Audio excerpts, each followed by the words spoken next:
Alors, comme promis, une petite vidéo sur le TP du diagramme de Bode, étude des filtres. Donc, voici d'abord la partie théorique. On se concentre ici sur le circuit bien connu, circuit RC, avec une tension en entrée, une tension en sortie. Donc, c'est un quadripôle, hein, deux bornes en entrée et deux bornes en sortie. CH1, CH2 représentent les sorties de l'oscilloscope, on y reviendra dans la partie expérimentale. Alors, comment est-ce qu'on étudie un circuit comme ça sur le papier ? Eh bien, on veut écrire la fonction de transfert qui relie VS et VE. La fonction de transfert, c'est tout simplement le rapport VS sur VE en nombre complexe. C'est pour ça qu'il y a une petite barre en dessous, puisqu'on est dans le régime harmonique, c'est-à-dire on envoie des sinusoïdes, des tensions sinusoïdales. Donc, pour relier VS à VE, on peut utiliser le pont diviseur de tension, hein, qui est rappelé ici. Donc, le pont diviseur de tension, c'est cette impédance fois VE, sur cette impédance plus celle-ci, donc ça me fait la formule qu'on a ici.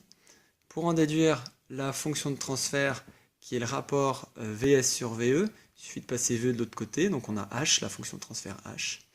Là j'ai reporté la même écriture et on multiplie en haut et en bas par JC oméga pour tomber sur une fonction standard de Bode, c'est-à-dire une fonction classique pour représenter nos diagrammes de Bode en gain, en décibels et en phase. Avec ici une constante qui apparaît, qui s'appelle RC, qui dépend évidemment du circuit, R et C, les composants. On peut y relier la pulsation de coupure, oméga C, 1 sur RC, qui est l'inverse de cette constante de temps, en temps caractéristique, et encore la fréquence de coupure, qui est égale à oméga C sur 2pi, donc 1 sur 2pi RC. Donc, puisque c'est une fonction standard de Bode, on peut directement représenter le gain en dB ici. Donc là, on se reporte simplement dans le catalogue des fonctions qu'on a à la fin du fascicule de TP, ou encore dans le fascicule de cours, avec ici en bleu, vert bleu, là, les asymptotes, la fréquence de coupure ici, et en rouge, la courbe réelle qui est confondue avec les asymptotes aux extrêmes, c'est-à-dire dans les fréquences très basses. Il n'y a pas de fréquence nulle, hein, donc dans les fréquences très très basses, quelques hertz, et les hautes fréquences ici. Donc c'est bien un passe-bas, puisqu'on voit que les hautes fréquences sont atténuées. Le moins 20 dB par décade est expliqué dans le cours. La phase, c'est pareil. Si on se base sur le catalogue, on tombe sur cette fonction ici, avec un déphasage négatif. Alors, qu'est-ce qu'on appelle l'analyse qualitative ? L'analyse qualitative d'un schéma, c'est en gros comment passer pour un expert électronicien avec peu d'efforts. C'est-à-dire qu'on ne rentre pas dans un calcul qui peut être complexe de la fonction de transfert comme on vient de faire, mais simplement on regarde notre schéma et on le redessine en haute et en basse fréquence. Et on se rappelle qu'en basse fréquence, le condensateur, c'est un circuit ouvert. Donc si on continue sur notre circuit RC, hein, eh bien, en basse fréquence, le condensateur est un circuit ouvert, hein, c'est encore affiché là-haut.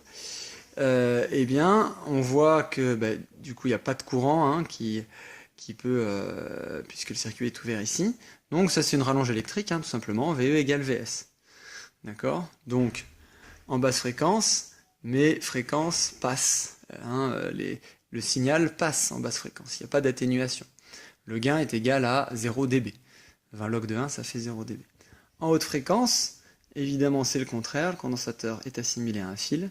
VS, c'est la tension aux bornes d'un court-circuit, c'est 0. Donc l'atténuation est maximale en haute fréquence. Donc rien qu'en regardant comme ça notre circuit, on sait que c'est un passe-bas.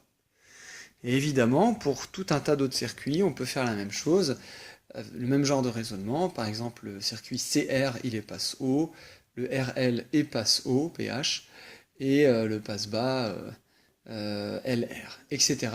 On peut évidemment faire ça avec des circuits plus complexes, des circuits avec des amplificateurs opérationnels, et ainsi de suite. Voilà. Donc voilà pour la partie théorique de ce TP. On va maintenant se concentrer rapidement sur la fréquence de coupure. Hop.